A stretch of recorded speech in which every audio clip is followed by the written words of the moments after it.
పిల్లల్ని ఇంట్లో వాళ్ళని చీటికి మాటికి తిడుతూ ఉంటారు చూడండి ఆడవాళ్ళు.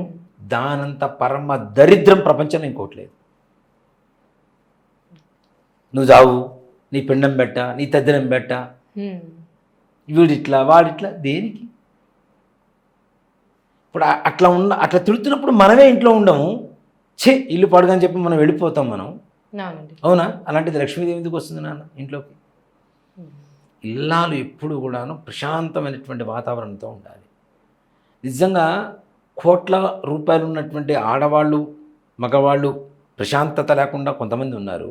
ఏమీ లేనటువంటి చిన్న పూరుగడుసులు ఉండేటువంటి వాళ్ళు, ఆనందంగా ఉండేటువంటి వాళ్ళు కొంతమంది ఉన్నారు.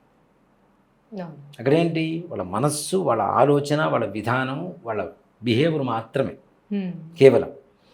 ఎంత ఉన్నా ఆశ తీరకపోతే ఏం చేస్తాను నాన్న? అవునా? 100 కోట్లు ఉన్నవాడికి ఇంకో 100 కోట్లు కావాలంటాడు. అసలు ఏమీ లేనివాడు మాత్రం ఇప్పుడు భోజనానికి వస్తే చాలు రా నాయన, కట్టుకోవడానికి, ఉండడానికి, తినడానికి ఉంటే చాలు రా అనుకుంటారు ప్రతి ఒక్కరు. అలా ఉన్నవాళ్ళు నిజంగా హ్యాపీగా ఉంటారు.